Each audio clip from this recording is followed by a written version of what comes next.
ओम नमः सिद्धिभ्यः।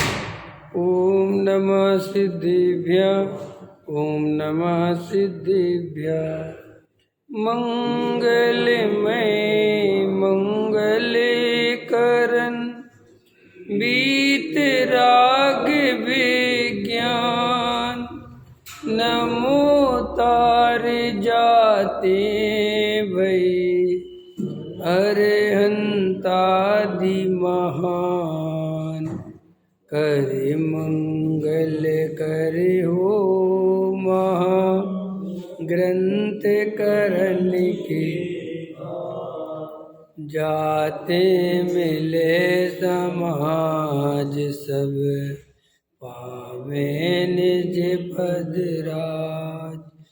इस भव तरु का मूल एक जानऊ मिथ्या भाव ताको कर निर्मूल अब करिए मोक्ष उपाय।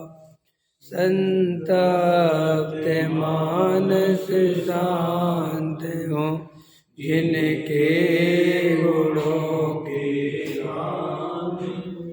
देवर्धमान महान जिन बिचरे हमारे ध्यान। मोक्ष मार्ग प्रकाशक 8वां अधिकार पृष्ठ क्रमांक 273। यहाँ कोई कहे ऐसा झूठ दिखलाना तो योग्य नहीं है, ऐसे कथन को प्रमाण कैसे करें। ख्याल में आया? झूठ क्या था कि भाई एक ही पाप से नरक बता देना, एक ही पुण्य से स्वर्ग बता, एक ही क्रिया से। तो ऐसा कहते कि वास्तव में ऐसा तो है नहीं।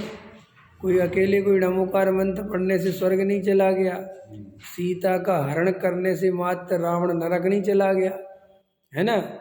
और कोई ऐसे मने से वर्तमान युग में कोई भी बात को बड़ा चढ़ाकर बताते हैं।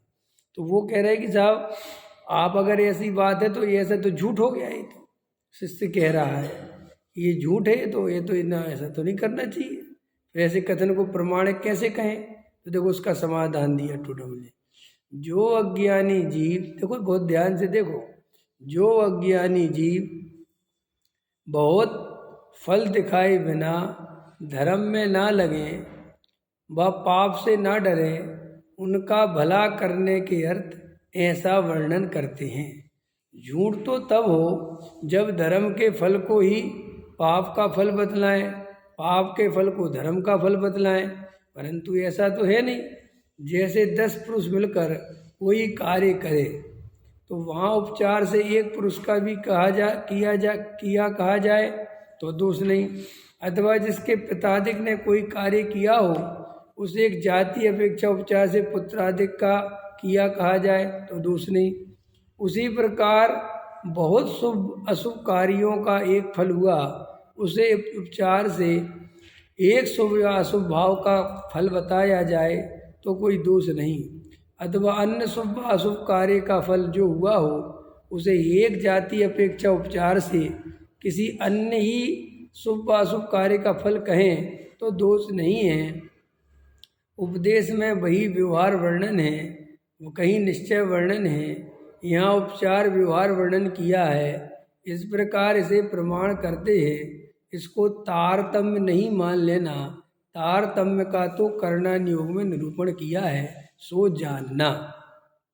तथा प्रथमान योग में उपचार रूप किसी धर्म का अंग होने पर संपूर्ण धर्म हुआ कहते हैं। जैसे जिन जीवों के शंका कांक्षादिक नहीं हुए उनको सम्यक्त हुआ कहते हैं, परंतु किसी एक कार्य में शंका कांक्षा करने से ही तो सम्यक्त नहीं होता, ना करने से तो नहीं होता। सम्यक्त तो तत्व श्रद्धान होने पर होता है, परंतु निश्चय सम्यक्त का तो व्यवहार सम्यक्त में उपचार किया और व्यवहार सम्यक्त के किसी एक अंग में संपूर्ण व्यवहार सम्यक्त का उपचार किया। इस प्रकार उपचार द्वारा सम्यक्त हुआ कहते हैं। देखो, वर्तमान योग की शैली का वर्णन यहाँ पर टोडामल जी साहब कर रहे हैं। तो वो अपन को, अगर अपन ये 8वाधिकार पढ़े व्यवस्थित, तो अपन को अनुयोगों की शैली समझ में आती है कि अनुयोगों में किस प्रकार से कथन पद्धति होती है। अब बहुत से जीव जो हैं वो प्रथमान योग आदि पढ़ते हैं और वो उसकी शैली को नहीं पहचानते, और शैली को नहीं पहचानते तो क्या होता है कि उसके एक कथन को पकड़ लेते हैं, और पकड़ लेते हैं और उसके हिसाब से नियम ले लेते हैं, ख्याल में है ना, और बाकी पाप करते रहते हैं। माने जैसे मान के चलो, अब रावण पर स्त्री के कारण नरक गया, तो वो पर स्त्री को उसमें बहुत बड़ा पाप बता दिया। अब तो इन भाई साहब ने क्या किया, वो पढ़ के कि भाई पर स्त्री का त्याग, अब वो त्याग पर स्त्री का तो कर दिया और माना कि मैं तो सब पाप छोड़ दिए, और बाकी हिंसा चल रहा है, झूठ चल रहा है, परिग्रह की चोरी चल रही है, सब चल रहा है। एक बाप बस भाई स्त्री का है ना, एक। अब वो उसको पता तो नहीं कि भाई वो तो किसी मुक्तता से किया था, कोई रावण पर स्त्री के अपहरण करने के कारण अकेला नरक तो नहीं गया। अरे रावण के जीवन में और भी होंगे, नरक तो ऐसे थोड़ी चला जाता है जी, समझ में आए। लेकिन अब भाई वो वर्तमान योग की शैली है, अब उसको समझना पड़ेगा आपको। आप उस शैली को पहचानते हैं ऐसे ही कि साहब नमोकार मंत्र सुनाया तो स्वर्ग चला, कुत्ता मर रहा था, नमोकार मंत्र सुनाया तो स्वर्ग चला गया। तो अब एकदम से लोग नमोकार मंत्र के पीछे पड़ गए कि भैया हम मरे तो हमें नमोकार मंत्र सुना देना, हम मरे तो ऐसा थोड़ी है। तो वो शैली समझना चाहिए कि उसमें किसी को मुख्यता करके कि भाई ये अज्ञानी जीव है। जो क्या लिखा टोडामल जी ने, अज्ञानी जीव सामान्य बातों से प्रभावित नहीं होती, तो उनको क्या करना पड़ता है कि समझ लो नॉन मिर्च तेल लगाना पड़ता है, थोड़ी बात में वजन डालना पड़ता है। तो उनको कहे भैया तू ये करेगा तो सीधा स्वर्ग जाएगा, जबकि वो जानते कि ऐसा है नहीं, और ऐसा करेगा तो सीधा नरक जाएगा। क्योंकि भाई अज्ञानी है, उसे अगर बहुत फल नहीं दिखाएं, जिसे अभिषेक पूजा पाठ है मान के चलो, अब अगर इसका बहुत फल नहीं बतावे तो कौन करे, 6 बजे उठ के कौन आवे।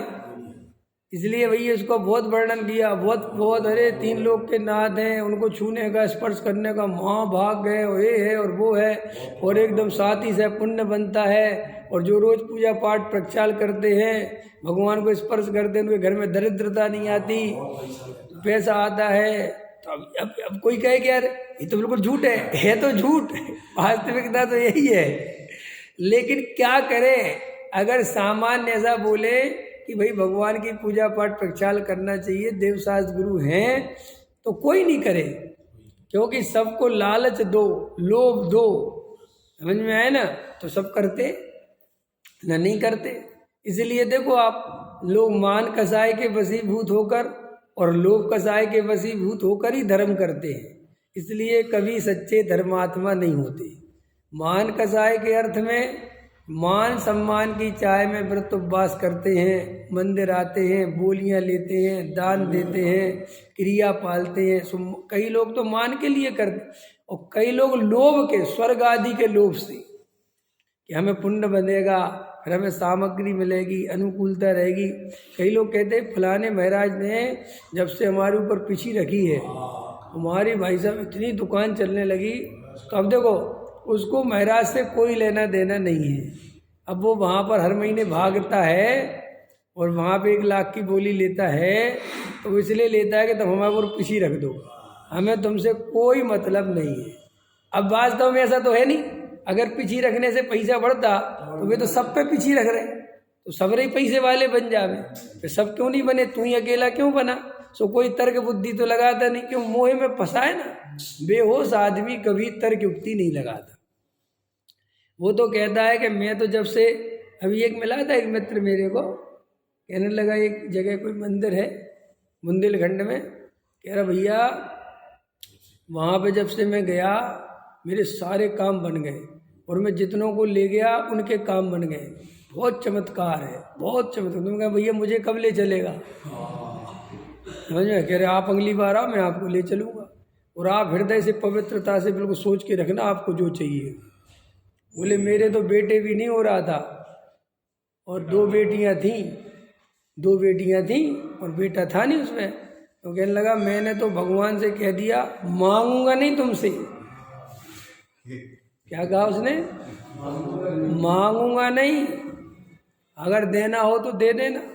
और बोले मैंने ऐसा भगवान को कहा और मैंने अपनी पत्नी से कहा मैं नहीं मांगता, उनको मेरी भक्ति इसी प्रसन्नता होगी तो देंगे, और तुझे जाके जो करना है कर। और भाई साहब मैं तो आ गया और 9 महीने बाद बेटा हो गया। ऐसे ऐसे अब तुम ऐसी बातें सुनो तो थोड़ी देर तो तुम्हें को लगने लगे कि हमें भी ले चलो। ख्याल में है ना? तो बोला मैं तो कईयों को ले जा चुका, कईयों के बिगड़े काम बना दिए। तो हमने कहा हमें नहीं ले चल रहे। कह रहा आप अगली बार आना आपको भी ले चलेंगे। बोल ऐसे लोभ के कारण और मान के कारण ये जीव इन धर्मादि के कार्यों में लगता है। सो इनमें कोई धर्म तो है नहीं, ये धर्म के कारण भी नहीं है, उल्टा ऐसी मान्यता से धर्म कार्यों में लगता है। सो इसे जिनागम में गृहीत मिथ्या दृष्टि कहा है। अब आपको लगता है कि हम तो गृहीत मिथ्या दृष्टि नहीं है, लेकिन अगर अभिप्राय में देव शास्त्र गुरु की पूजा भक्ति से लौकिक प्रयोजन की सिद्धि है कि मेरे कार्य अच्छे बन जाएं, सो वो सब मिथ्यात्व भी जानना। हाँ, सिर हिलाने से काम नहीं चलेगा, अंदर मान्यता टटोलनी पड़ेगी कि अंदर मान्यता वही तो नहीं है हमारी।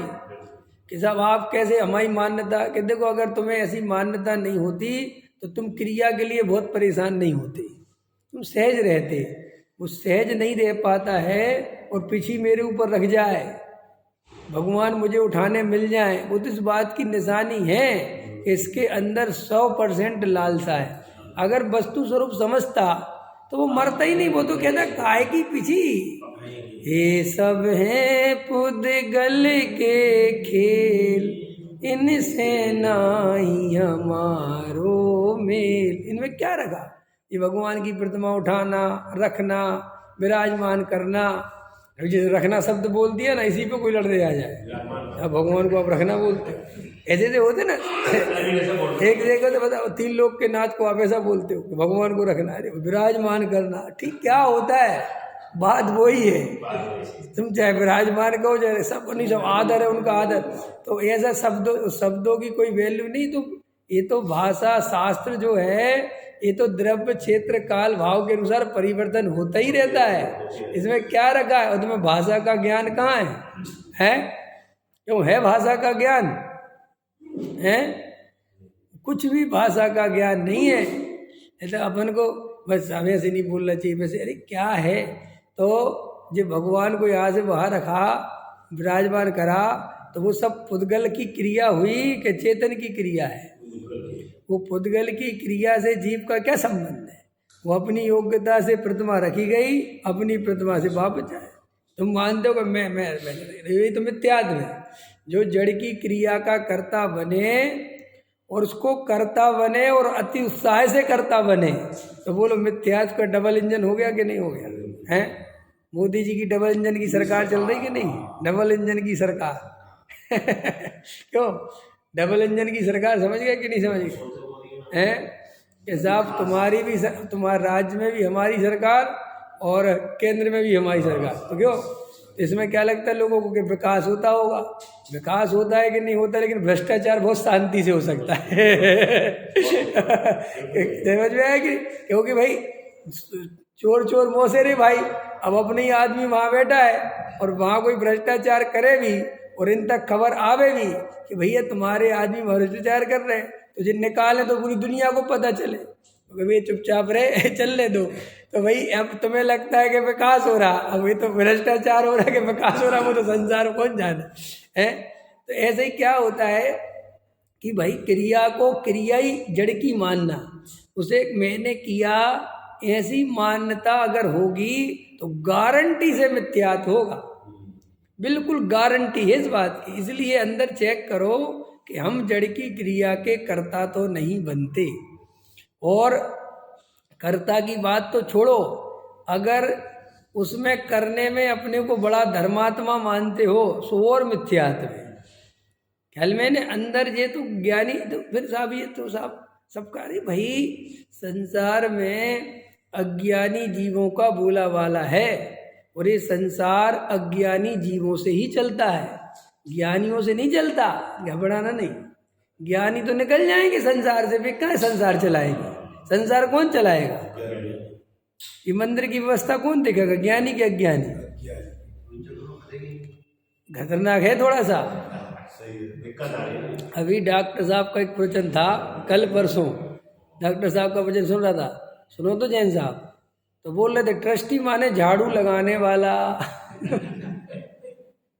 बोल रहे थे, बोले तुम लोग ट्रस्टी बनने के लिए मरे जाते हो या ये सोचते हो कि हम ट्रस्टी होते?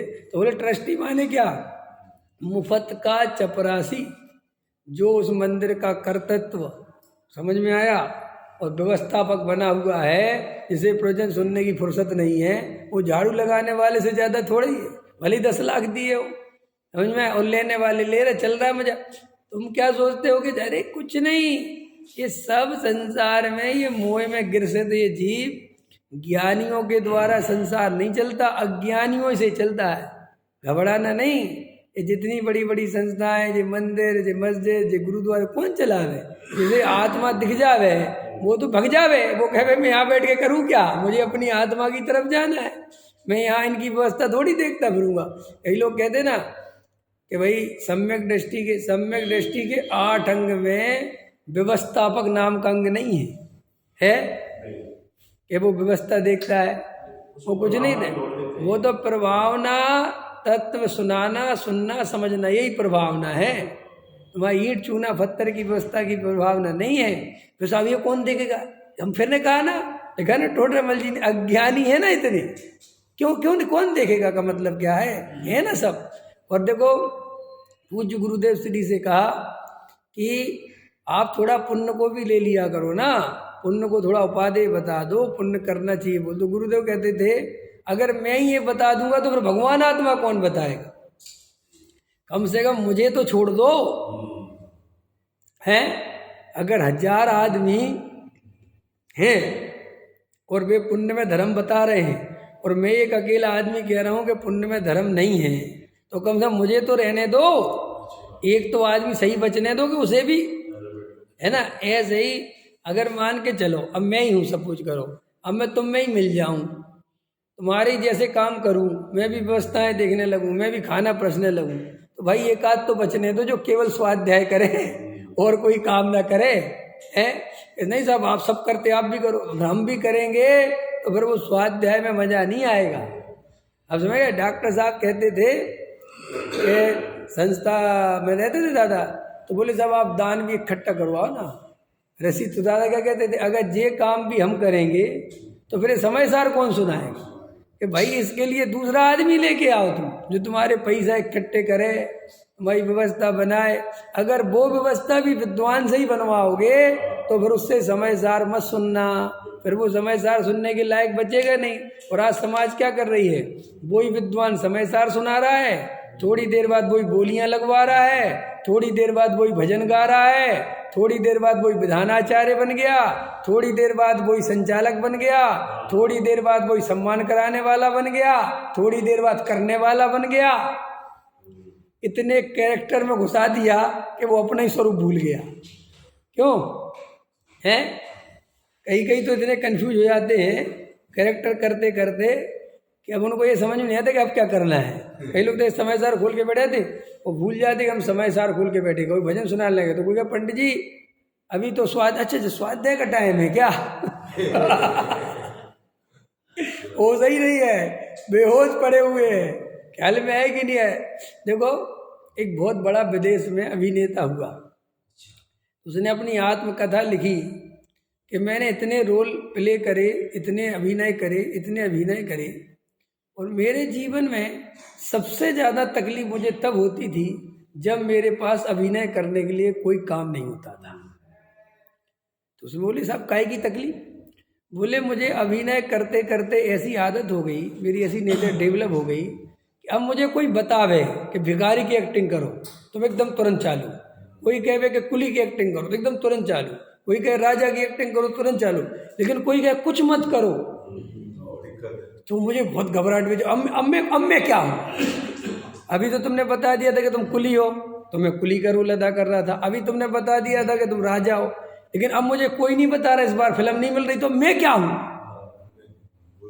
मुझे बहुत अच्छा लगा कि मुझे सबसे ज़्यादा तकलीफ इस बात से होती है कि मैं अब अपने को नहीं पहचान पाता कि एक्चुअल में मैं क्या हूँ। मैंने पूरी जिंदगी भर इतनी एक्टिंग करी कि अब मेरे अंदर एक्टिंग के अलावा कुछ नहीं बचा। अब मैं जब किसी से नमस्कार करता हूँ तो मुझे ये याद नहीं रहता कि मैं फिल्म में कर रहा हूँ कि रियल में कर रहा हूँ। तुम्हें मजाक लगती है क्या? एक बार बताओ, दिन भर में 4-4 शिफ्टें करे फिल्म की, किसी में भिखारी बना, किसी में राजा बना, किसी में लड़का बना, किसी में मजिस्ट्रेट बना, किसी में वकील बना, किसी में डॉक्टर बना। दिन भर सुबह से शाम तक चोला बदल रहा है और अचानक से सारे चोले उतार लिए तो उसे याद आएगा कि अब मैं क्या हूँ? यही है हमारी जिंदगी। ये तो उसने अपनी आत्मकथा में लिखा, ऐसे ही हमारी जिंदगी है। हम सुबह से शाम तक 365 दिन हर 24 घंटे एक्टिंग करते हैं। पत्नी के सामने अलग, पति के सामने अलग, मोहल्ले वालों के सामने अलग, मेहमानों के सामने अलग, ग्राहकों के सामने अलग। तो एक्टिंग करते करते, और जनवाणी के सामने अलग, गुरुदेव के सामने अलग, तो ऊपर भगवान के सामने अलग। तो वो एक्टिंग करते करते मैं स्वयं कौन हूँ। इसलिए जब तुम्हें हम खाली बैठा देते हैं कि कोई एक्टिंग नहीं करनी, बैठ जाओ, तो तकलीफ होती है। हाँ, तुम्हें एक्टिंग का रोल दिया जाएगा, उपवास करना है, ठीक, कुछ मिल गया, मेरे बल्ले कुछ काम आ गया कि नहीं आ गया। जैसे कभी कभी ऐसा होता है ना कि शादी विवाह में सबको काम मिला हो, घर में तुम्हें बस ना मिला हो, तो तुम्हें गुस्सा बहुत आएगी। देखा तुमने? कहा नहीं समझ में आ रहा, नहीं पकड़ में आई, क्या कहा मैंने, समझ नहीं आया बहन जी।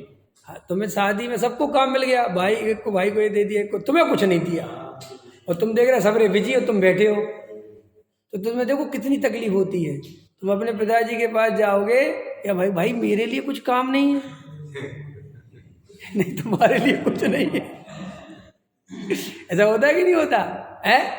ये महिला, अब तो समय बदल गए, दुनिया बदल गई। पहले ऐसा होता था, जैसे महिलाएं होती थी ना, पुरुष भी होते थे, तो जो रिश्तेदारी में शादी होती थी तो 3-3 दिन पहले पहुंच जाते थे। तो वहाँ पे फिर ये नहीं माना जाता था कि तुम जी जाओगे फूफा हो, फिर सब बराबर हो जाते थे। फिर जाओ फूफा जी सब्जी ले आओ, तो फूफा जी ये नहीं कह सकते कि मैं नहीं जा रहा, मैं फूफा हूँ, मैं सब्जी कैसे लेके आऊँ, ऐसा नहीं चलेगा। मतलब शादी है, मतलब अब सब नौकर है, अब जिसको जो काम बताए तो बताए, जाओ फूफा ये ले आओ, जाओ जीजा जी ये ले आओ, जाओ जिज्जी जल्दी पूड़ी सेक लो, है चलते हैं। तो उसमें तुम्हें कोई काम ना बतावे तो तुम्हें कैसा लगे? तुम्हें इंसल्ट महसूस होने लगे, तुम्हें खाटने के, मैं क्या करूं, क्या तुम मजे करो ना, कि काय के मजे करूं, सब काम में लगे श्री गुरु कहते हैं, इस संसारी जीव को सबको करता हुआ देखता है, सबको भागता हुआ देखता है, तो इसे ऐसा लगता है कि मैं कैसा मूर्ख हूं, मेरी कोई इज्जत ही नहीं है, मेरे पास कोई काम ही नहीं है। जबकि वास्तव में तेरे पास तेरा ज्ञायक त्रिकाली ध्रुव भगवान आत्मा है, और तू सिद्धों की श्रेणी में शामिल हो सकता है अगर समय का सदुपयोग करे और अपने स्वरूप को ध्यावे। तो वो कार्य तो इसको रुचता नहीं। वो जो ये संसारी जीव कीड़े मकोड़े की तरह रेंगते रहते हैं, भागते रहते हैं, लगे रहते हैं, उनके जैसा कार्य करना चाहता है। ये सब मिथ्यात्व की ही, क्या कहना चाहिए, मिथ्यात्व की ही नहीं, ये मिथ्यात्व का ही रंगमंच है, मिथ्यात्व की ही महिमा है। ये सब समझ में आया? ये सब मिथ्यात्व का तांडव है कि आनंद पसंद नहीं आता, आकुलता पसंद आती है, ये मिथ्यात्व का उदय है। क्या शांति पसंद नहीं आती, अशांति पसंद आती है, ये मिथ्यात्व है। शांति से सहज रहना अच्छा नहीं लगता, बोझा ढोना अच्छा लगता है, ये मिथ्यात्व है। समझ में आया कि नहीं आया? तो ऐसा बोझा ढोते कि नहीं ढोते, और ढोने मजा आता कि नहीं आता? अभी आपको लगता है कि ये बोझा ढोने नहीं मिले, अरे अभी देखो नहीं मिले तो तुम्हारा समय नहीं कटे। ये आपको लगता है काम से छुट्टी मिले, काम से छुट्टी, अरे जिस दिन छुट्टी मिल जाए उस दिन रोटी नहीं पचेगी। पकड़ में आया कि नहीं आया?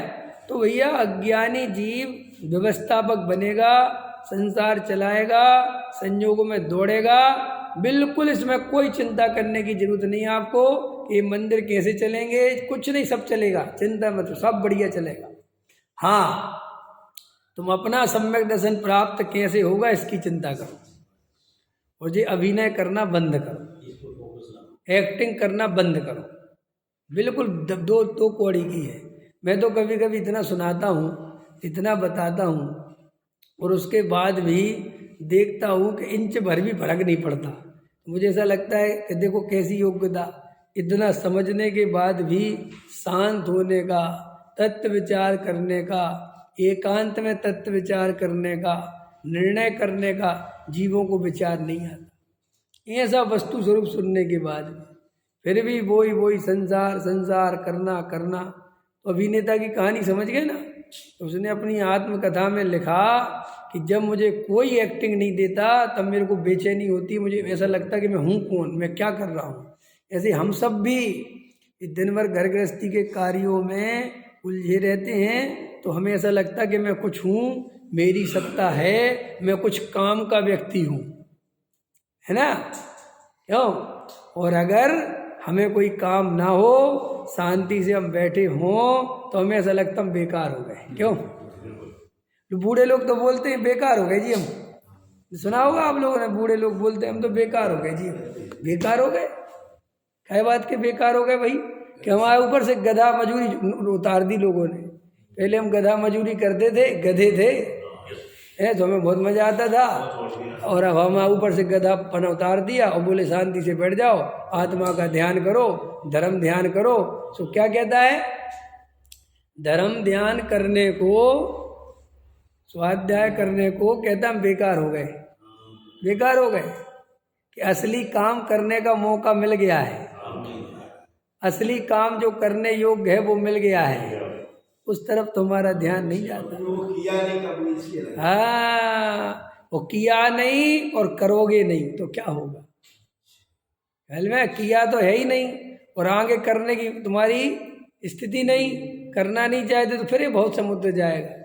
देखो अभी निगोद का दुख समझ में नहीं आता, तिरंच गति का दुख समझ में नहीं आता। अभी तो तुम्हें ठंड लग रही है, पहन लिए बढ़िया कपड़े, क्यों, तिरंच गति के जीव को कौन कपड़े पहना है, उन्हें ठंड लगती होगी कि नहीं लगती होगी, उन्हें भूख लगती होगी कि नहीं, प्यास लग, सब लगता है ना उन बेचारों, कौन देख, तड़पते रहते हैं, परेशान हो। तो ये कोई क्या सोच रहे, कोई अलग है, अरे यही जीव है, ये कभी मनुष्य थे, इनको भी मौका मिला था आत्म कल्याण करने का, सब मिला था, लेकिन ये हमारे ही जैसे गफलत में जिए और मर के फिर बेचारे त्रियंच गति में चले गए। अभी उनको देख के हंसी आती ना, हो सकता है वो तुम्हें देख के हंसते हो मन ही मन, कि देखो एक जेब पूरा कभी भी लगा हुआ है, हम भी कभी इसी के समान थे, हैं, तोता तोता क्यों रोता, एक भजन बनाया ना, रात्रि भोजन करता था, बिना छना जल पीता, इसलिए बन गया मैं तोता तोता। तो ये तो बहुत बच्चा वाला है, वास्तविकता तो ऐसी है कि नहीं, कि मुँह का सेवन करता था, अपने को शरीर मानता था, संयोगों में रमता था, इसलिए बन गया मैं तो तोता। ये है उसका असली, तो ये इस पे ध्यान दो। रात में पानी पीने से कोई तोता नहीं बनता, ये प्रथमा योग के साथ उसमें लिखा है। वो एक पाप को बड़ा करके दिखाना था, वो असली तो जड़ मिथ्यात्व है। सप्त व्यसन से भी बड़ा पाप क्या है, मिथ्यात्व। भैया रात और दिन ये सोचो कि मुझे शांत सहज रहना है, पानी छोड़ना, इस तरफ ध्यान नहीं जाना चाहिए, शांत के सब पानी को छूट जाएगा। और पानी पीना कोई पाप नहीं है, पानी पीना पाप नहीं है, अपने को पानी पीने वाला मानना पाप है। ऐसे तो साहब हम पीते ही रहेंगे, हाँ कोई बात नहीं, कौन सी आफत आ गई। जब तक वो कसाय है तो प्यास लगेगी, पानी पीना पड़ेगा। तो भैया पानी छोड़ना नहीं है, कसाय मिटेगी, उतना त्याग होगा तो अपने आप वो भाव भी टूट जाए। ज्ञानी व्रत पालते नहीं, ज्ञानियों के व्रत पलते हैं। कि साहब कैसे पलते हैं, जब अंदर आत्मा का आनंद बढ़ता है तो दो कसाय चौकड़ी का भाव हो जाता है। तो वो जिस कसाय के उदय में अव्रत के परिणाम होते हैं, असंयम के परिणाम होते हैं, वे जब कसाई नहीं बची तो अव्रत के परिणाम होंगे कैसे, असंयम के भाव होंगे कैसे? तो जब नहीं होंगे तो सहज संयम होगा कि नहीं होगा? सहज होगा। अब एक बात बताओ, अपन कबड्डी तो नहीं खेलते ना, कूदते तो नहीं है, कहीं से कूदते नहीं। अपन बचपन में कैसे होते थे? अपन मम्मी पापा कहते थे भाई एक एक सीढ़ी चढ़ो, अपन कितनी चढ़ते थे?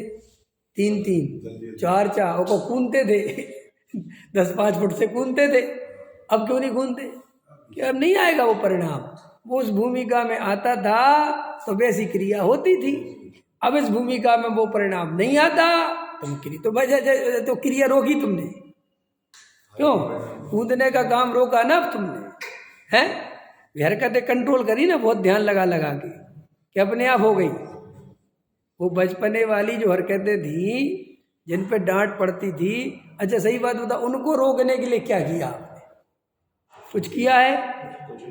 हमने कुछ नहीं किया। आप सहज ही, आपकी भूमिका बड़ी, उम्र बड़ी, वे चले गए। बिल्कुल ऐसे ही संयम है, ऐसे ही व्रत है, ऐसे ही उपवास है, ऐसे ही नियम धर्म है। ये तुम्हें पालने इसलिए पड़ते हैं कि हो तो बचपन में और परिणाम चाह रहे 55 वाले हैं। बचपन में 55 के परिणाम हो सकते हैं? तो बिल्कुल नहीं हो सकते। ऐसे ही जब मिथ्या दृष्टि हो तो पंचम गुण स्थानवर्ती श्रावक जैसे भाव कैसे आ जाएंगे, कहाँ से आ जाएंगे?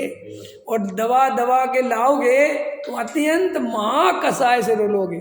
इसलिए जो ब्रह्मचारी त्यागी वृत्ति संत साधु बिना सम्यक दर्शन के ये व्रतशील संयम आदि पालते हैं, सो कहीं ना कहीं अधिकतर जीव कष्ट को प्राप्त होते हैं, क्योंकि कसाय अंदर होती है।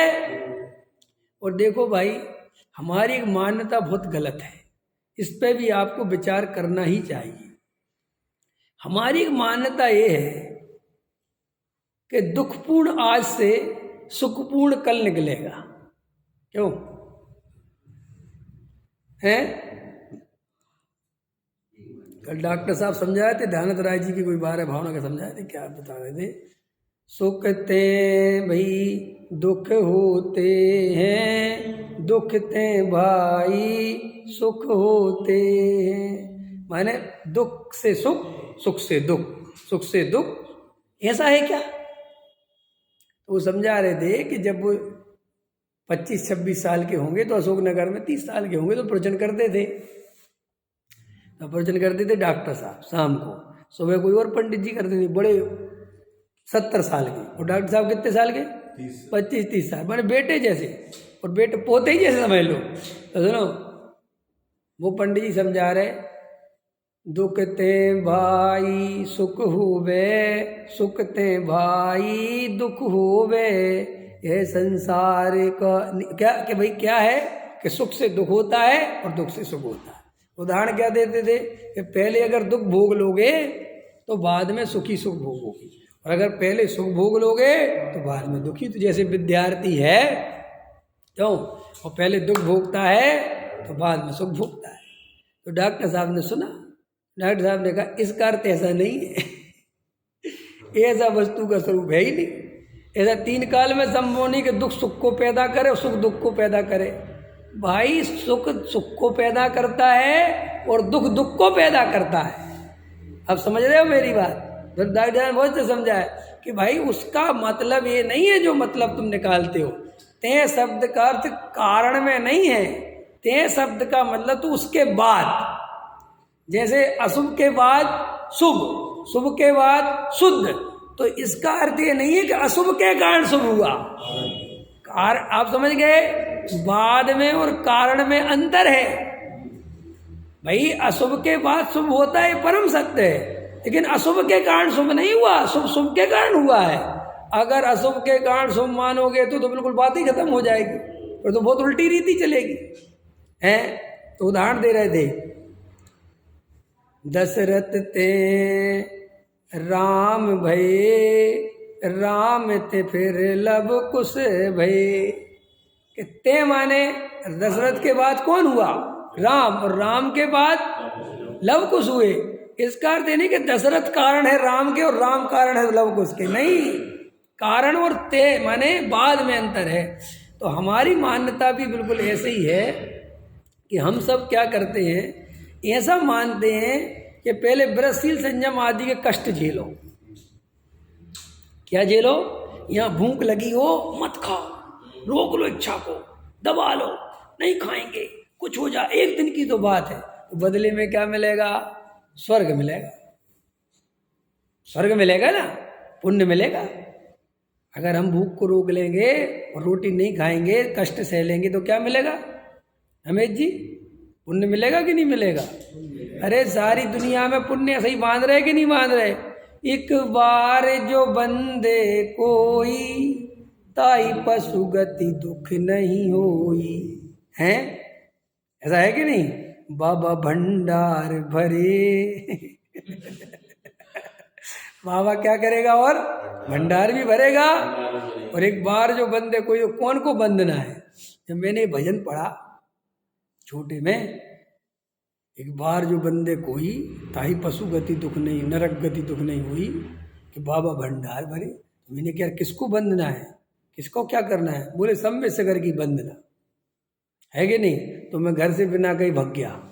कहाँ? सम्य सागर की वंदना करने और जाते ही साथ पहुंचे और सुबह 6 बजे चढ़ गए पहाड़ पे। मुझे आज भी याद है, 6 बजे चढ़े हम 3 दोस्त, और बिल्कुल 1 बजे करेक्ट 12:30 बजे उतरा, और 6 बजे चढ़े थे अभी। लेकिन इतना जोश, एक बार जो बंदे कोई, एक बार जो बंदे कोई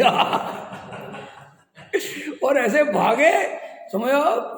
और जब मैं नीचे उतर के आया तो मैंने अपने दोस्त से कहा, मुझे आज भी याद है, नरक और ट्रेन तो गए निपट गया, केस खत्म है।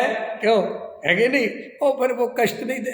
श्री गुरु कहते ऐसा वस्तु का स्वरूप नहीं है कि तू अभी कष्टों को सह लेगा, मर पच के, चाहे घुटने टूट रहे हो, कैसे ही परिणाम चल रहे हो, बस सम्य सागर की वंदना करना जी, वंदना करना, तो तू सोचता है कि स्वर्ग मिल जाएगा। ऐसा नहीं है, ये पोपाबाई का राज नहीं है। जैन दर्शन में कष्ट वष्ट सहने से धर्म नहीं होता, न पुण्य बनता है। समझ लो अच्छे से, कष्ट सहने से पुण्य का भी कोई संबंध नहीं है। जो आदमी कष्ट सहेगा उसे पाप बंधेगा। क्या कह रहा हूं? पुण्य नहीं कह रहा हूं, धर्म नहीं कह रहा हूं, पाप। सब पाप हैं। अगर आर्त रोध ध्यान चलते हैं तो, कष्ट चलता है तो, तकलीफ चलती है तो। अब तुम पूजा कर रहे और पैर टूटे जा रहे, अब रहने दो भैया, कर लें, थोड़ी और कर लें, और ये कहीं और रह गई, वो खड़े खड़े करेंगे, तो भैया वो सारे परिणाम तो भगवान से हट गए। तुमने आर्त रोध ध्यान में लगा। आर्त रोध ध्यान क्या कहलाता है? आर्त ध्यान से त्रियंच गति मिलती है और रौद्र ध्यान से नरक मिलता है। तो जी आर्त रौद्र ध्यान है क्या? कभी पूछा आज तक? ये साफ, ये देखो अभी टोटल में लिखा ना, करणान योग में जैसी बात हो वैसी बताते। तो करणान योग का कथन है कि आर्त रौद्र ध्यान करने वाले को नरक और त्रियंच गति में। तो आर्त रौद्र ध्यान है क्या? पूछना चाहिए। जे हम 24 घंटे अनिष्ट को हटाना चाहते हैं और इष्ट रखना चाहते हैं, ये आर्त ध्यान। और रौद्र ध्यान क्या है? राग आदि कार्यों में, कसाय आदि के कार्यों में आनंद मानना, ये रौद्र ध्यान है। पैसा आ जाएगा तो मजा आ जाएगा, ये रौद्र ध्यान चल रहा है। इसको कहते परिग्रह नंदी रौद्र ध्यान। माने परिग्रह के बारे में सोच सोच के प्रसन्न होता रहता है कि बस यार ये जमीन मिल जाए, बस इतने पैसे मिल जाए, ऐसा फ्लैट मिल जाए बढ़िया, तो मजा आ जाएगा। अब ऐसे बोलो, आप कितने विचार करते हो? वस्तुओं के संदर्भ में सोचो। दिन भर क्या चलता है हमारे चित्त में? हैं? पैसों को लेके, मकान को लेके, दुकान को लेके, गहनों को लेके, बोलो चलता है ना 24 घंटे। ये परिग्रह नंदी रौद्र ध्यान है, इसका फल नरक है। ये जो बोलते ना नरक, बहु आरम परिग्रह नरकेशु, ऐसा बहु आरम परिग्रह नरकेशु मतलब जो दिन रात परिग्रह के बारे में ही सोचता है और आनंद मानता है, वो सीधा नरक जाता है। डरवा रहे हो आप? अरे भाई, सम्यक दर्शन लोगे तो कोई डरने की जरूरत नहीं है, और सम्यक दर्शन नहीं लेंगे तो हमसे लिख के ले लो। तुम चाहे जितनी पूजा पाठ कर लेना, चाहे व्रत उपवास कर लेना, नरक तो बेटा जाना ही पड़ेगा। और नरक नहीं, नरक की बात ही नहीं है। देव एक इंद्री हुआ, एक इंद्री की पर्याय में जाना पड़ेगा। इसलिए मैं कहता हूं, अगर वास्तव में ही संसार से बचना चाहते हो, दुखों से बचना चाहते हो, तो ये स्वर्ग नरक का भेद मत करो। चारों गतियों को एक तरफ खाते में डालो और सिद्धालय को एक तरफ डालो, और फिर चुनाव करो क्या मुझे कहाँ जाना है। समझ गए दिनेश जी? ये चुनाव करना है अपने को। ये चार एक खाते में, मुझे चार एक ही खाते में, ये अलग अलग हैं ही नहीं, एक ही। चाहे नरक जाओ, चाहे स्वर्ग जाओ, चाहे त्रियंच में जाओ, चाहे मनुष्य, कुछ फर्क नहीं पड़ता। बेकार की बातें ये सब, सीधी सी बात है। अगर संसार में रहने का तुम्हारा निर्णय है तो फिर चारों गतियों में घूमोगे, एक में नहीं रह पाओगे कि मैं पुण्य पुण्य कर लूंगा तो स्वर्ग में रहूंगा। बिल्कुल ऐसी व्यवस्था होती तो हम सिद्धालय का बात ही नहीं करते। फिर तो पुण्य करो स्वर्ग में जाओ, पुण्य करो स्वर्ग में रहो, फिर पुण्य करो स्वर्ग में जाओ। क्यों ऐसा होता? ऐसा नहीं होता। स्वरूप ही नहीं है वस्तु का ऐसा। भैया वस्तु का कैसा हम पाप करेंगे नहीं? अरे तेरे हाथ में नहीं है ये पुण्य पाप।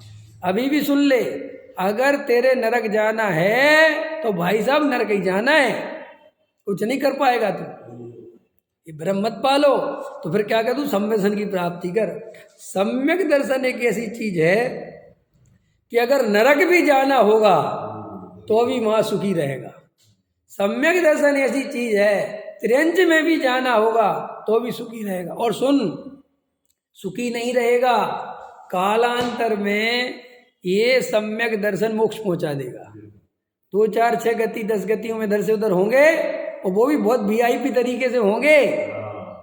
अगर कुत्ते भी होंगे तो अमेरिका की गाड़ी में होंगे, समझ में आया? एकदम वीआईपी ट्रीटमेंट में रहेंगे। बड़े बड़े सेठ हमें रोड पे घुमा रहे होंगे। अगर सम्यक दर्शन की इतनी महिमा है। और हालांकि मैं तो वो भी त्रियंच गति तब जब पहले बांधी हो। ये कोई मैं अपने मन से नहीं कह रहा, ये सर्वज्ञ देव की वाणी की बात है, आगम की बात है। सम्यक दर्शन की बात ही कहाँ समझता है जीव। ये पूजा करने के लिए, प्रक्षाल करने के लिए तो लाइन लगाता है, खड़ा रहता है, बोलियां लेता है, और आत्मा की तरफ नहीं देखता है। आया पंचे कल्याणक महान, श्री नेमी बनेंगे भगवान, आनंद रस झरता है। तालियां नाचो। वहां दौड़ता है ठंड में, पंच कल्याणक में बैठा रहता है, और मैं स्वयं भगवान हूं, इस तरफ ध्यान नहीं जाता। और नाचने कूदने में, भावुकता में धर्म मानता है। अरे भावुकता में कोई धर्म भरम नहीं है। पंच कल्याणक देख के आंसू आ गए, ओहो वो भजन सुना रहे, सुना देना बड़ी अच्छी स्टाइल में हैं। अब अच्छा बताओ कितने पंच, आपने कितने देखे मुझे तो पता नहीं, मैंने तो बहुत देखे, वो सब दृश्य देखे है ना। और आँख से मेरी भी आंसू निकलते हैं जब वो बैराग गाता है और वो जाते हैं, और पालकी उठाएगा कौन, और ऐसा और ऐसा और ऐसा और ऐसा। ये सब पर्याय दृष्टि है। तेरे काली ध्रुव इनसे प्रभावित नहीं होता, और नहीं होना चाहिए। मन देवों और मानवों में चर्चा ये चल पड़ी, पालकी उठाएगा कौन। फिर वो मनुष्यों को उठाने मिलती है तो मनुष्य अपने से चौड़े हो जाते हैं। क्यों? काहे के लिए चौड़े हो रहे भैया? ये पता है तुम्हें क्या लिखा हुआ, क्या मतलब उसका? वे उसी समय संयम लेंगे, दीक्षित लेंगे, सम्यक दृष्टि होते हुए। तेरे तो मिथ्यात्व पड़ा भरा पड़ा है, और तू वहां देख के बड़ा सोच रहा हो मनुष्यों को पालकी उठाने में लगी। तेरे को क्या मिल गया? तू सिर्फ जाति से खुश हो रहा है क्या? मनुष्य जाति के हैं तो बोलो हैं। मनुष्य भाव बहुत बड़ा बड़ा, क्या बड़ा? जो विषय भोगों में, संयोगों में, रोटी कपड़े मकान में लगा है, मिथ्या दृष्टि है, काय का मनुष्य भाव, काय की कीमत। पकड़ में आया? तो अच्छे से निर्णय करो, अपने त्रिकाली ध्रुव ज्ञायक भगवान आत्मा की तरफ दृष्टि करनी है। तो ये पुण्य पाप, तो मैं क्या कह रहा था, दुखते सुख होवे, सुखते दुख होवे, ऐसा वस्तु का स्वरूप। जो आज दुखी है वो कल भी दुखी रहेगा। कई ब्रह्मचारी त्यागी वृत्ति क्या सोचते रहते हैं, हम अभी कष्ट सह रहे हैं ना, क्या सह रहे हैं, और तुम क्या कर रहे हो, तुम मजे ले रहे हो। कोई बात नहीं, हम बाद में हम जाएंगे स्वर्ग में और तुम जाओगे नरक में। वे इतनी आशा से उन कष्टों को सहते हैं। और सुनो, आचार्य भगवंत कह रहे उल्टा ना हो जाए, ये यहाँ भी मजे ले रहा है और बाद में भी मजे ना ले, क्योंकि दुख से दुख निकलता है। वो वेश्या वाला उदाहरण दिया था ना मैंने, पंडित वाला। वो पंडित सोचता है इस वेश्या को देख के कि मरेगी, नरक जाएगी, उल्टा फलाना ढिकाना रोज कसाय कसाय करता है। और वो वेश्या उस पंडित को देख के मन ही मन सोचती है, अरे मैं कैसी पापन हूँ, मेरा कैसा जीवन है, रोज ये देह बेचती हूँ। अरे ये पंडित जी देखो कैसे प्रभु का धर्म ध्यान करते हैं, काश मैं ऐसा धर्म ध्यान करती। देखो वो यहाँ देह के व्यापार में ऐसी परिणति से चल रही है, और वहाँ वो कृष्ण जी की भक्ति कर रहे हैं, और वहाँ पे जा रहा है कोई तो मन ही मन वही भाव चल रहे हैं। अब ऐसे रंगरलियाँ कर रहे होंगे, अरे रे नरक जाएंगे, तो देखो उनका सारा ध्यान कहाँ है। तो ऐसे ही देख लो, कहीं ऐसे ही तो नहीं है, समझ लो ध्यान से। अपन जे कष्ट देखो, IAS ऑफिसर भी वही बनता है जिसको पढ़ाई में मजा आता है। ध्यान रखना, ये थोड़ा खतरनाक है। आपको लगता होगा कि कष्ट सहता, कोई कष्ट वष्ट नहीं। जैसे पढ़ाई कष्ट रूप लगे वो क्या IAS बनेगा भाई, ये उदाहरण गलत है। क्या कह रहा हूं, नहीं समझ में आ रहा। जैसे किताबों में प्रेम हो, पढ़ाई जिसका जीवन हो, पढ़ने में से आनंद आता हो, वो IAS बनता है। जो रोते रोते पढ़ता हो, भैया पढ़ना तो पड़ेगा भैया, IAS तो बनना है भैया, ए भाई तू कुछ नहीं बनेगा, कुछ नहीं बनेगा, ये नियम है। ऐसे ही जिन्हें संयम लेना दुख रूप लगता हो, समझना ध्यान, लेकिन इसलिए लेते हैं कि लेना चाहिए वरना पाप बनेगा, वो संयम नहीं है। जैन धर्म का संयम तो आनंद रूप। देखो जैन धर्म की विशेषता, मार्ग भी आनंद रूप और मंजिल भी आनंद रूप। हमारे यहाँ मोक्ष मार्ग दुख रूप नहीं है, अजैनों जैसा धर्म नहीं है। हिंदुओं जैसे जमीन में चले गए, वे गड़ गए, इतनी गर्दन बाहर निकाली, ओम नमः शिवाय, और लगे और कष्ट सह रहे और कह रहे भगवान जल्दी आओ, 3 साल हो गए मुझे यहाँ दफे तक गड़े गड़े, जल्दी आओ, वे आ ही नहीं रहे। जैन दर्शन ऐसा नहीं है। हाँ, कोई पाई पे लटका, कोई एक हाथ पे खड़ा, कोई एक पैर पे खड़ा, कोई पानी में साधना कर रहा। नर्मदे बाबा में नर्मदा में खड़े 40 साल से, हाँ इतने डूब जाते हैं रोज, समझ में आया, 10 घंटे डूबे रहते हैं, बिल्कुल ठिठुर गए, समझ में आया। कोई एक पैर पे खड़ा है, कोई हिमालय में बर्फों पे चल रहा है, कोई योग साध रहा है। ओ जैन धर्म कहते हैं ऐसे हमारे यहाँ नहीं होता। ऐसी दुख रूप अवस्था, ऐसी कसाय रूप अवस्था, ऐसी भगवान के भिखारीपन, ये जैन धर्म नहीं है। जैन धर्म में देवी देवताओं को प्रसन्न नहीं किया जाता, यहाँ तो अपने त्रिकाली ध्रुव में प्रसन्न रहा जाता है। क्या कहा, जैन धर्म में देवी देवताओं को प्रसन्न नहीं किया जाता, यहाँ तो अपने त्रिकाली ध्रुव गायक भगवान आत्मा में प्रसन्न रहा जाता है। ये है अपना मार्ग। तो भैया और जो तुम्हें जो अवस्थाएं दिखती है ना कष्ट रूप, वो इसलिए दिखती कि मिथ्या दृष्टियों ने नियम लिए हैं। तुम उनको देख के करुणा करते हो, वास्तव में तुम्हें असली ज्ञानी मिल जाए ना, तुम करुणा क्या चरणों में लेट जाओगे। ये तो अपना दुर्भाग्य है कि मिलते नहीं। हकीकत बता रहा हूँ। ये अपन लोग कहते हैं मुनिराज पे, अरे रे बेचारे मुनिराज, ये बेचारे लगते हैं जो अज्ञानी है। असली ज्ञानी मुनिराज मिल जाए तो उनकी चमक, उनका तेज, उनका वार्तालाप, उनकी भाषा, तुम्हें लगेगा ये भैया ये क्या चीज़ है, ये हम तो बिल्कुल कुछ भी नहीं है, हम तो मरे जा रहे हैं। मैं ऐसे नहीं करते वो ठंड में, ऐसे नहीं लगती उनको ठंड, ऐसे बैठे रहते, आओ बोलो तुझे बहुत ठंड लग रही, बैठे रहे शांति से। वो ये क्या क्या क्या क्या कर रहे, समझ में इधर बैठ सुन आत्मा की बात। आज स्वरूप में ठंड नहीं है, वो उनकी बात है सुन के तुम्हारी ठंड भग जाए। क्या मुनिराज का स्वरूप है, पहचानते नहीं, अपन ध्यान नहीं देते। तो आज से नियम समझ लो, दुख से सुख नहीं आता। क्या कहा मैंने? दुख सहने से सुख का कोई संबंध नहीं है। आज सह लो कष्ट। आज कई लोग इसीलिए कष्ट सहते रहते हैं कि कल सुख मिलेगा, और सुनो ने कल भी नहीं मिलता। देखा तुमने? देखा तुमने? जिस आदमी की जवानी सुखमय नहीं है उसका बुढ़ापा आज तक मैंने सुखमय नहीं देखा। बोलो क्या कहते हो? मेरे खिलाफ जाना चाहते हो? नहीं जा पाएंगे। अरे ऐसा थोड़ा ही कह रहा हूं मैं खिलाफत। मैं तुम मेरा काट मेरी बात को कह सकते हो कि आप गलत कह रहे हो, मेरी खिलाफत करो ना। कोई दो चार उदाहरण कहते, कोई जवानी में बहुत कष्टों में थे और अब जब, अरे कुछ नहीं, सुनो, जैसी जवानी वैसा बुढ़ापा। और बोलो, अगर जवानी तेरी मायाचारी झूठ फरेब में निकली है, बुढ़ापा तेरा वैसे ही निकलेगा। और बोल, तेरी जवानी अगर टुकड़े जोड़ते जोड़ते निकली है तो बुढ़ापे में संभालते संभालते निकलेगी। लेकिन पेट में दुखी थे, कौन? तुम्हें लग रहा है?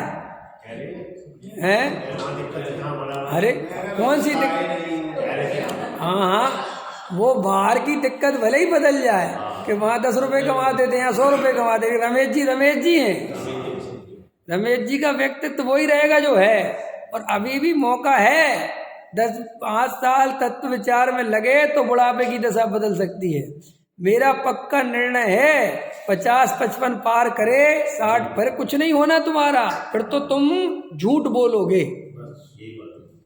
और मैं कई को जानता हूँ 60 पार हो गए और अंदर की आदतें नहीं बदलती, अब अंदर की कार्यशैली नहीं बदलती, कुछ नहीं बदलता, और वे अब वैसे ही रहेंगे। मुझे पक्का पता है। अब तो वे सुनने के लिए सुनते हैं, अवसर होने की स्थिति खत्म हो गई है। अब चाहे जितने इंजेक्शन लगाओ, दवाई जाती नहीं। इसलिए जैसे पैसा भी जवानी में कमाया जाता है, इसी सम्यक दर्शन भी जवानी में प्राप्त किया जाता है। अरे शास्त्रों में तो ये तक लिखा है कि पंचम काल में मुनि धर्म जवानी में पलता है, बुढ़ापे में नहीं। ये लिखा है भैया। और बोलो, यौवन अवस्था में रह पाएगा, बुढ़ापे में शिथिलाचार आ जाएगा। और अपन तो अभी देख रहे, जवानी में शिथिलाचार चल रहा, बुढ़ापा तो छोड़ो। क्यों? शिथिलाचार चलता है कि नहीं चलता है? शिथिलाचार होता है साधुओं को तो कहते हैं पंचम काल है नहीं? अपन कहते पंचम काल है तो नमस्कार भी पंचम काल का ले लो। नहीं, नमस्कार तो चौथे काल का, और आचरण शिथिलाचार पंचम काल का। क्यों? ऐसे चलता कि नहीं चलता? तो गहराई से विचार करना कि भैया अभी तुम अंदर में जाके देखो, अभिप्राय नहीं पलट रहा है, और सारा पुण्य और पाप, सारा धर्म अभिप्राय पर टिका हुआ है। अभिप्राय सही है तो कल डॉक्टर साहब बहुत अच्छा उदाहरण दे रहे थे कि देखो, क्रिया से कुछ नहीं होता। कि कैसे नहीं होता? कि अगर क्रिया से ही कुछ होता, पुण्य पाप, तो देखो उदाहरण देते हैं कि जैसे शेर और वो कौन था? नहीं, सुअर। शेर, एक मुनिराज थे ना, वो पढ़ी होगी आपने कहानी। तो सुअर मुनिराज को बचाने का अभिप्राय और शेर का मुनिराज को मारने का अभिप्राय, और ये दोनों लड़े। तो डॉक्टर साहब बताए थे, जब दोनों लड़े तो दोनों मरे। तो दोनों मरे तो क्रिया एक सी हुई, ये भी मरा और ये भी मरा, माने इसको इसने मारा, इसको इसने मारा। ठीक है, अब देखना ध्यान से।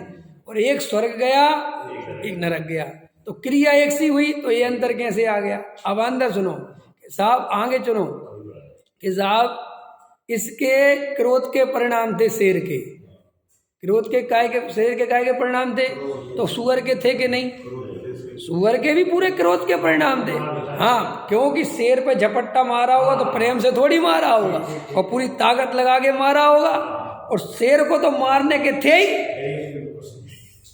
अरे शेर को तो मारने के थे ही ना, कि मैं तुझे मार डालूंगा, मुनिराज को कुछ नहीं होने दूंगा। तो देखो, क्रिया भी एक सी, परिणाम भी एक से, लेकिन एक स्वर्ग गया और एक नरक गया, तो सारा खेल अभिप्राय का था। अभिप्राय में इतनी ताकत है कि क्रिया एक सी, परिणाम एक से, लेकिन अभिप्राय अलग अलग। तो सीधा डिपार्टमेंट देखो, एक स्वर्ग और एक नरक। इसलिए, और तुम क्या संभालने में लगे रहते हो? परिणाम नहीं, क्रिया। परिणाम की होश कहाँ है? अरे परिणाम की होश पड़ जाए जीव को तो 50% सुधर जाए। हम कह रहे पूजा पाठ करते हो, अगर तुम्हारी नियम ले लो कि हम बिगड़े हुए परिणाम से पूजा नहीं करेंगे, कल तुम्हारी पूजा होना नष्ट असफल हो जाए, पूजा नहीं कर सकते, ले लो, लाओ। तुम कल ये पूजा करना कि ना दुकान याद करेंगे ना कोई विकल्प करेंगे, जो जैसा होगा बिल्कुल वैसा, बिल्कुल सावधानी से पूजा करेंगे। भाई साहब आधे घंटे में हाथ कांपेंगे आपके, वो तो बेहोशी में कर सकते हो घंटा भर, होश में तो 5 मिनट नहीं टिक सकते भगवान के सामने। ख्याल में आया? अगर कोई ये कहे ना कि मैं भगवान के सामने तब तक खड़ा रहूंगा जब तक मुझे सिर्फ भगवान ही भगवान दिखेंगे, कोई और परिणाम नहीं आएगा, बोलो कितनी देर टिकोगे? नहीं टिकोगे ना। और वैसे कितनी देर देर तक टिके रहते हो और दुनिया को उल्लू बनाते रहते हो कि भगवान की कितनी भक्ति चल रही है। बोलो अंदर तो ये जो आपने बोला ना परिणाम, परिणाम भी अभिप्राय के बिना संभलते नहीं। क्या कहा मैंने? परिणाम अभिप्राय बदले बिना बदलते नहीं। इसलिए जो टोडामल जी कहते ना परिणामों की संभाल करो, तो वो अर्थ यही है कि पहले अभिप्राय बदल, तभी संभलेंगे। नहीं कोई संभलने बमलने वाले कहाँ से संभलेंगे भाई? किस आधार से संभलेंगे? जब उसे अपने ज्ञायक भगवान आत्मा की पता ही नहीं, तो एक तो क्रिया में बेहोश हो जाएगा, क्रिया ही में हो जाएगा कि नहीं हो जाएगा? जैसे अपन जो देखो बधान आचार्य गाते हैं बजाते हैं और अर्गम निरपामती स्वाहा, तो वो इतना बाहर में माहौल बनता है कि अपन उसी में खो जाते हैं। कहाँ अपन को पता चलता है कि हमारे क्या परिणाम चल रहे, या पढ़ने में लग जाते हैं। वो भी क्रिया ही है, वो पढ़ना कोई धर्म नहीं है। वो ध्यान से पढ़ रहे, पढ़ते चले आ रहे, पढ़ते चले। कई लोग सोचते बहुत ध्यान से पढ़ रहे, तो क्या हो रहा ध्यान से पढ़ने? क्या हो रहा वहाँ ध्यान से पढ़ने? और अर्थ इस करते क्या हो रहा है इससे? अभिप्राय तो वहीं का वहीं है। देखो भाई, उपयोग सूक्ष्म करने का नाम धर्म नहीं है, उपयोग आत्मा में लगे तो धर्म है। करना नियोग के माध्यम से उपयोग सूक्ष्म हो गया जी, हमें कोई पाप नहीं, तो ठीक है। सम्यक दर्शन फिर भी नहीं होता। सम्यक दर्शन तो अपने त्रिकाली ध्रुव ज्ञायक पर दृष्टि करने से होता है। सहजानंदी शोध स्वरूपी।